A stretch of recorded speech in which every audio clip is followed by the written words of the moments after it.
Alright, y'all, welcome back. About to get into it.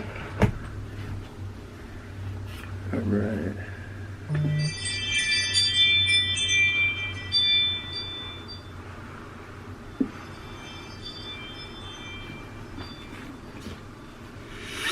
Okay, we're gonna be on Genesis 23. I'm gonna go ahead and get started. And the life of Sarah was 107 and 20 years. These were the years of the life of Sarah. And Sarah died in Kishrath Adar, the same as Hebron, in the land of Canaan. And Abram came to mourn for Sarah and to weep for her. And Abraham rose up from before his dead and spake unto the children of Heth, saying, I am a stranger, and I am a sojourner with you. Give me a possession of a burying place, which you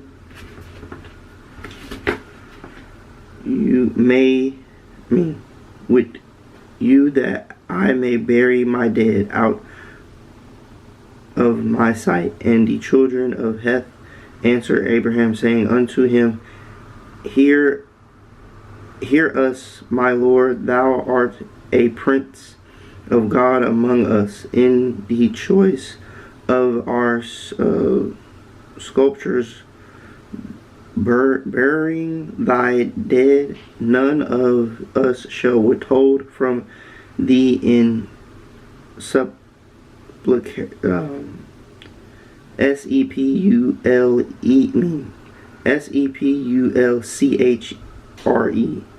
but that thou mayest bury thy dead. And Abraham rose and bowed himself to the people of the land, even to the children of Heth.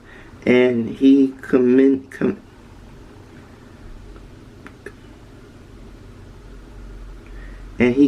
with them, saying, If it be your mind that I should bury my dead out of my sight, hear me and enter.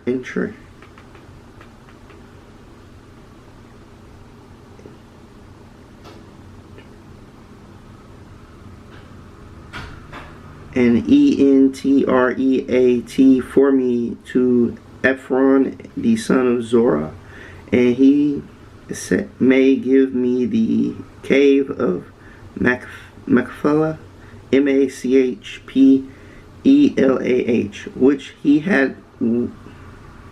which is in the end of the field of the full place. Let him give it to me in the midst of you for a possession of a burying place. Now Ephron was sitting in the midst of the children of Heth, and Ephron the Hittite answered Abraham in the audience of the children of Heth, even of all that went in the gate of the city, saying, Nay, my Lord, hear me. The field give I thee, in the cave that is therein I give it thee. In the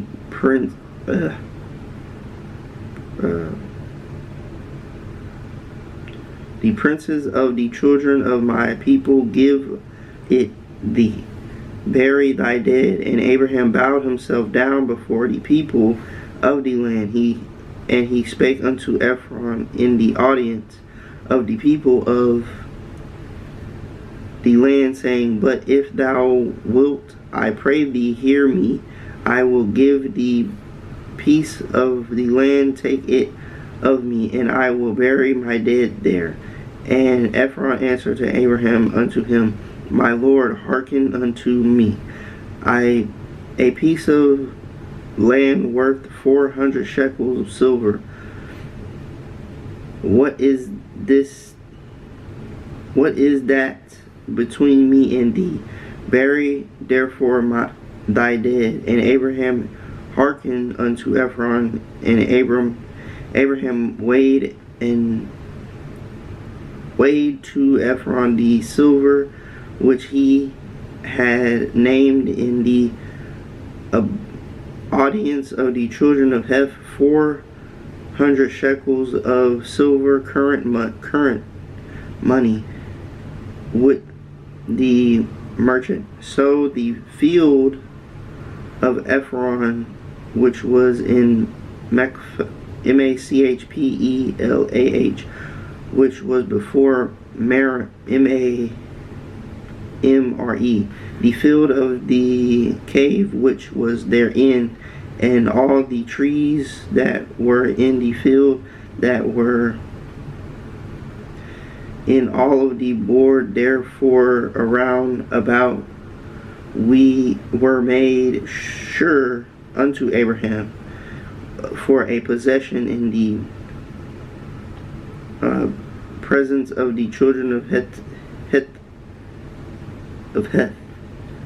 Before all that went in at the gate of the city, and after this Abraham buried Sarah his wife in the cave of the field of Machpelah before Mamre, the same as Hebron, in the land of Canaan. And the field and the cave that is therein were made sure unto Abraham of a possession for a buying place by the children of Heth. Okay, so with this one, I feel like the reason Abraham did that was because, like, the people were saying, like, hey bro, like, you can, yeah, it's fine, like, you can bury your wife here, like, you can have the land, like, we're not gonna charge you, which is cool. I mean, I think anybody in that situation would be like, oh, okay, that's great, like, wonderful, thank you for understanding, you know, etc., etc. But I do feel like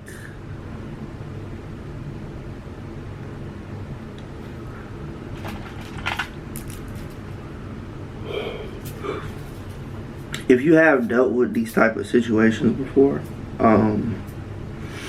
sometimes when you have gotten something for free from someone, they end up having like this kind of like this sense that they have something over you. Maybe like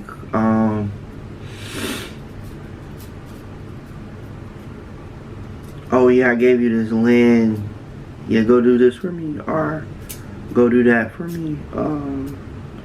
Oh yeah, remember I gave you that land for free, right? You know, I'm not saying those people would have done that, but I'm just saying things of that nature occur. And what stuck out to me was that he did it in front of the children of that area, and he made sure like everybody of each generation knew, like, hey, this is my thing, and hey, I paid for this. So not only it was documented through the eyes of people, it ended up being documented in the Bible. So it just goes to show you, like, even though, you know, someone's doing a good gesture to you, you know, maybe giving it for free or whatnot, not everything should be free. I know that's a little hard, like, to comprehend, but if every action has a reaction, I feel like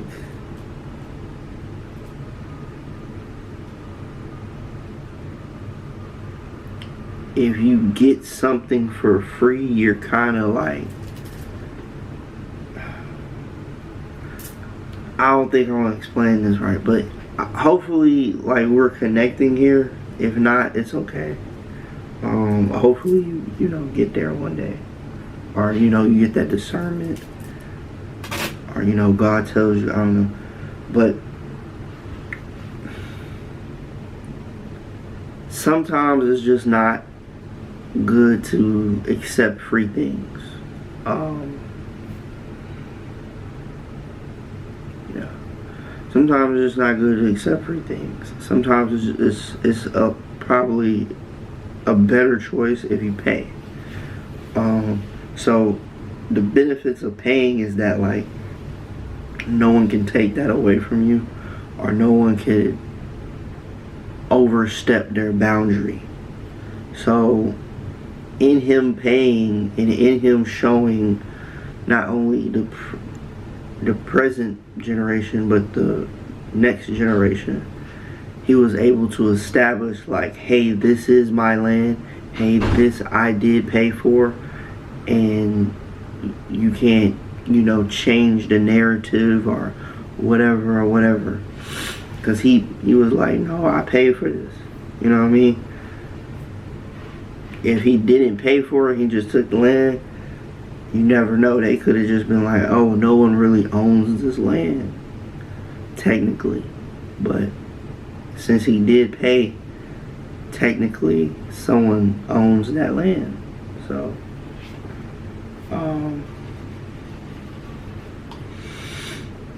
or that section of the land, or however they did it. So yeah, so sometimes it is good to pay. Not everything for free is good, and not all money is good money, even though it can be legal and it can be good and whatever. Sometimes, you know, the mental strain, the physical strain, whatever the case may be, sometimes whatever they want you to do is not equaling the pay, or vice versa. You know, every situation is different, and I just think you gotta see what works for you. But when it comes to what we read today, the lesson I got from it is that sometimes you need to pay, because you just have better control and understanding. I mean, you just have better control of the situation. You have ownership. So I just think that's something of value. You know, I think people kind of gloss over that chapter a lot, because it doesn't really, like, you know, people don't understand that concept, and then, you know, it's not as significant in a sense, but it is pretty significant. He bought land to bury his family members that passed. So yeah.